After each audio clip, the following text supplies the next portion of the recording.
பச்சை புடவைக்காரியாய் உன் தாய் மீனாட்சி நான் இன்று உன்னிடம் வந்திருக்கிறேன். என் தங்கமான தங்கப்பிள்ளையே, உன் கவலைகள் அனைத்தும் தீரப்போகிறது. என்னிடம் ஆத்மார்த்தமாக இணைந்து முப்பொழுதும் என் நாமத்தை உச்சரித்து வா. உன் வாழ்வில் இயக்கத்தில் நானும் சூட்சமமாக உன்னுடனே பயணம் செய்வேன். சிலருடைய மாற்றத்தாலும் ஏமாற்றத்தாலும் என் அன்பு குழந்தை வலியை தாங்கிக் கொண்டு வருகிறது. கூடிய விரைவில் அந்த மாற்றம் அனைத்தும் உன் வாழ்க்கையில் மகிழ்ச்சியாக மாற்றி கொடுக்கப் போகிறேன். தைரியமாக இரு என் தங்கமே. மற்றவர்களுக்கு நல்ல எண்ணத்தோடு நன்மைகள் செய்தாலும் உன்னை எல்லோரும் சுயநலவாதி, சந்தர்ப்பவாதி என்று கூறுகிறார்கள். ஆனால் உன்னை சுற்றியுள்ளவர்கள்தான் சுயநலத்திற்காக உன்னிடம் பழகுகிறார்கள். தவறு செய்பவர்கள் அவர்கள். ஆனால் கெட்ட பெயரோ உனக்கு வந்து சேர்கிறது என்று வருந்துகிறாயல்லவா? கவலை கொள்ளாதே, வருந்தாதே.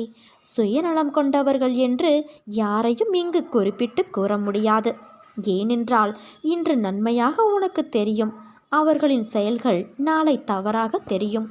அதற்காக அவர்களின் செயல்களையும் நம்பிக்கை துரோகத்தையும் நான் சரியென்று கூறவில்லை. இங்கு வாழும் எல்லோருக்கும் ஏதாவது ஒரு எதிர்பார்ப்பு இருந்து கொண்டேதான் இருக்கும். அதை மனதில் நினைத்து கொண்டு செயல்களை செய்தால் மற்றவர்களுக்கு அந்த செயல்கள் மன உளைச்சலையும் வருத்தத்தையும் தரும். சுயநலவாதிகளாக இருப்பவர்களை விட அவர்களை தவிர மற்றவர்கள் யாருக்கும் நல்லது நடக்கக்கூடாது என்று நினைத்து செயல்படுபவர்களே மோசமானவர்கள்.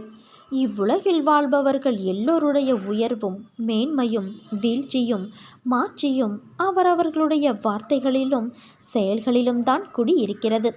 அதை வைத்துதான் நீ அவர்களிடம் நட்பு கொள்வதா வேண்டாமா என்று முடிவெடுக்க வேண்டும். உனக்கு நம்பிக்கை துரோகம் இழைத்தவர்களை பற்றி நீ கவலைப்படாதே. இவ்வுலகில் என்றுமே நேர்மையாகவும் உண்மையாகவும் வாழ்பவர்களுக்கு தீங்கு விளைவிக்கும் வகையில் செயற்புரிபவர்களுக்கான வினை பெரிது. தாமதமானாலும் அவர்கள் நிச்சயம் அதற்குரிய பலன்களை அனுபவித்தே ஆக வேண்டும். இது உனக்கும் பொருந்தும். அதனால்தான் எதை செய்வதற்கு முன்பும் ஒரு முறைக்கு பல முறை யோசித்து செயல்படு என்று சொல்கிறேன். எதை கொட்டினாலும் அள்ளிவிடலாம். வார்த்தையை கொட்டினால் அள்ள முடியாது, அதை திரும்ப பெறவும் முடியாது.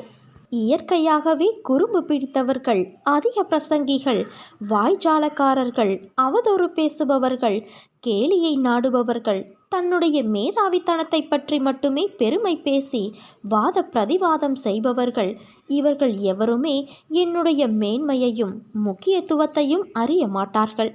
ஆனாலும் விதியின் பலமான பிடி இருந்தால் அவர்களுடைய எதிர்ப்பையும் மீறி அவர்கள் என்னுடைய பொற்பாதங்களை தரிசனம் செய்யும் தருணம் வரும்.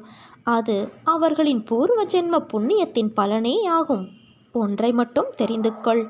ஓடிக்கொண்டிருக்கும் நதியை தடுத்தால் அது இன்னொரு பாதையை தேடும். அதே போலத்தான் உன் வாழ்க்கையும். விலகுபவர்களை விட்டுவிடு, விரும்பி வருபவரை ஏற்றுக்கொள். உன் வாழ்க்கை சுகமாக இருக்கும். நீ நம்பிக்கையோடு இரு, நல்லதே நடக்கும். இது உன் அன்னை மீனாட்சி தாயின் சக்தி வாய்ந்த சத்திய வாக்கு.